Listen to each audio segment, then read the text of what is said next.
Vă salut cu mare drag și mă bucur să ne revedem! Eu sunt Abi și ca de fiecare dată vă invit la mine în bucătărie într-o nouă poveste culinară. Nu știu cum sunteți voi, însă pentru mine mirosul de pâine caldă mă trimite instant în copilărie, când așteptam nerăbdătoare pe lângă pâinea aburindă a bunicii mele. Am pregătit de-a lungul timpului pâine în multe feluri și am încercat să îmbunătățesc și să aduc mereu ceva nou, astfel încât gustul, savoarea și prospețimea să fie la superlativ. Haideți să vedeți cât de ușor și rapid se face pâinea integrală de casă.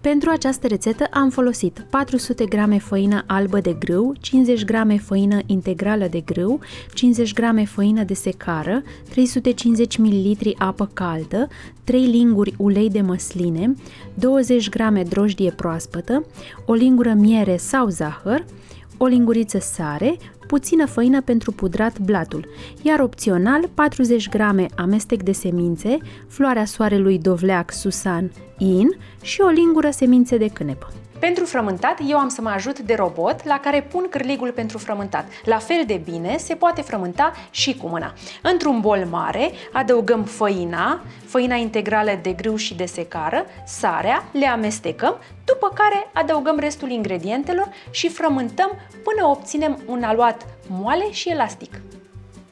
În bol punem făina albă, făina integrală de grâu, făina integrală de secară. Adăugăm și sarea, amestecăm puțin, după care restul ingredientelor. Semințe de cânepă, ulei, apa caldă, nu fierbinte, cel mai bine la temperatura camerei, și drojdia pe care o amestecăm cu miere sau cu zahăr.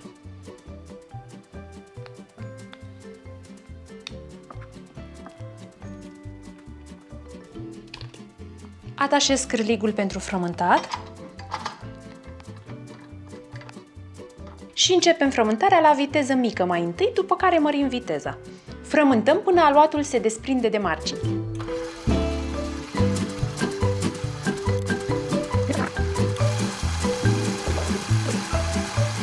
Aluatul a început să se desprindă de pe vas, așa că mai oprim și curățăm pereții vasului foarte bine. Și mai continuăm frământarea pentru 2-3 minute. La mine, frământatul a durat 10 minute la robot. Cu mâna, timpul acesta aproape că se dublează.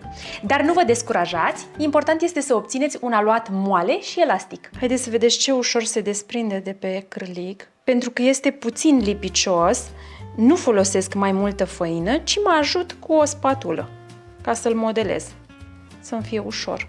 Nu puneți nici voi făină în exces, pentru că altfel nu vă mai iese pufoasă. Pudrez un alt bol cu făină și cu grijă așezăm aluatul nostru în bol. Pudrăm iarăși cu puțină făină și lăsăm la dospit pentru o oră sau până își dublează volumul.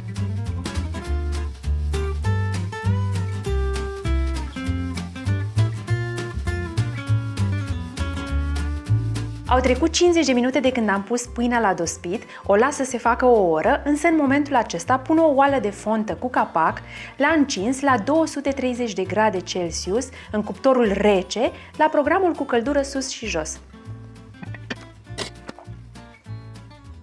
Revenim? Haideți să vedeți cum arată după o oră la mine. S-a umflat foarte mult. Am pus aici furculiță ca să stea dreaptă. Pudrăm masa de lucru cu puțină făină și tot cu spatula o scoatem pe blatul de lucru.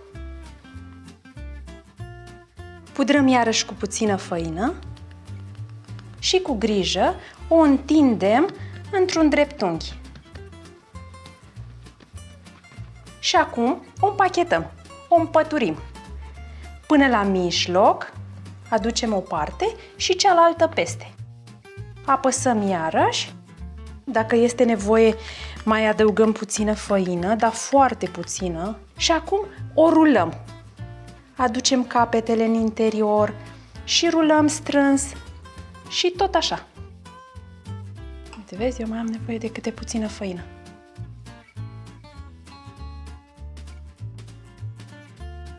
Avem grijă să aducem mereu capetele în interior. Strângem bine la final, pudrăm bine cu făină și transferăm pe hârtia de copt.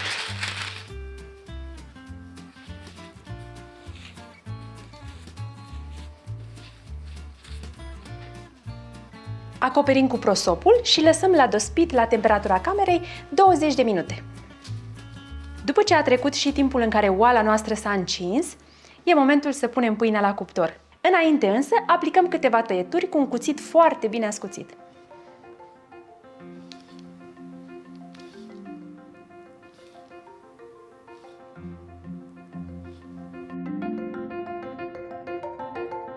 Avem mare grijă că oala este foarte bine încinsă și cu grijă punem pâinea în oală. Acoperim cu capac și punem la copt pentru aproximativ 35 de minute la programul cu căldură sus-jos la 220 de grade, adică coborâm cu 10 grade temperatura. Dacă vreți să obțineți o pâine cu o crustă crocantă, în ultimele 5 minute îndepărtați capacul. Haideți să vedeți ce minunăție se ascunde aici. Mi s-a rupt puțin. E destul de crocantă și coaja. O scoatem pe grătar și o lăsăm la răcit înainte de a o felia. Mie îmi place ca în timp ce se răcește să o acopăr cu un prosop, ceea ce am să și fac. În felul acesta, coaja se înmoaie puțin, nu mai este așa crocantă și o păstrez mult mai mult timp proaspătă. Dragii mei, pâinica s-a răcit și acum o putem felia. Și hai să și tăiem.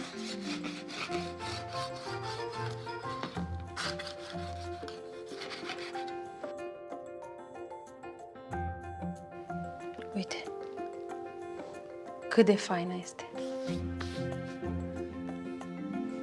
Cât de moale este, cât de pufoasă este.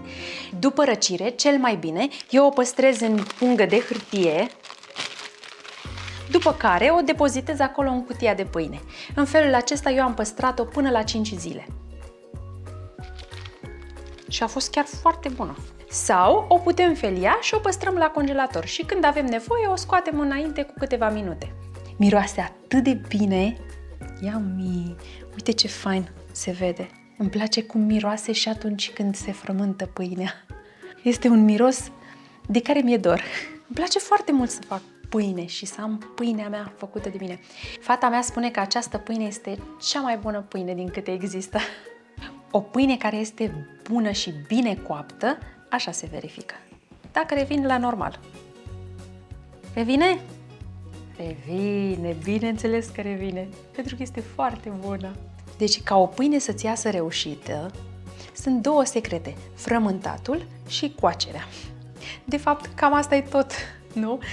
Frământatul este foarte important să obții acel aluat elastic, chiar dacă este moale, dar să fie elastic. În felul acesta își păstrează această pufoșenie. Și vezi cât de elastică este? Și încă un secret, dacă aveți posibilitatea să investiți într-o oală de fontă, să nu ezitați și să investiți în aceasta. De ce? Pentru că la copt ea se încălzește cu cât stă mai mult acolo în cuptor înainte de a pune pâinea, ea vine și se încălzește, iar în momentul în care punem pâinea, se coace destul de repede în cuptor. Cu capac se coace foarte, foarte fain și uniform. Este un lucru foarte important acesta. De exemplu, încălzeam oala cam 20 de minute. Într-o ocazie am uitat și am lăsat-o 30 de minute și mi-a plăcut foarte mult cum a ieșit. Uite ce frumos se coace și sus și jos. Îmi place tare mult. Sper să reușiți și voi. Abia aștept să-mi spuneți cum vi s-a părut această pâine. Dacă ai timp și posibilitatea să pregătești în casă pâinea, îți garantez că nu vei regreta. Vei cunoaște cu adevărat gustul și mirosul de pâine adevărată. Dacă v-a plăcut rețeta noastră de astăzi și ne-ați urmărit până la sfârșit, dați un like, iar noi vă mulțumim. Verificați să aveți clopoțelul pentru notificare activat, apoi distribuiți acest video prietenilor voștri. De asemenea, vă mulțumim foarte mult pentru comentariile voastre și pentru susținere. Până data viitoare, nu uitați! Pâinea integrală de casă are alt gust atunci când o pregătești cu plăcere. La revedere! Nu cred.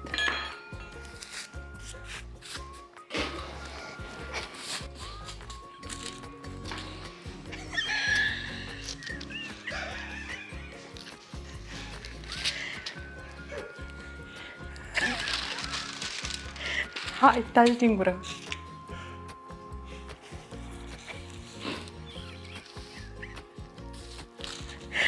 Taci din gură!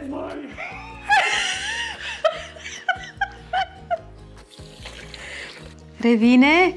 Revine, normal că revine. Cum să nu revină, domne? Facem pâine care nu vine. Noi ce facem aici? Facem ori nu facem pâine?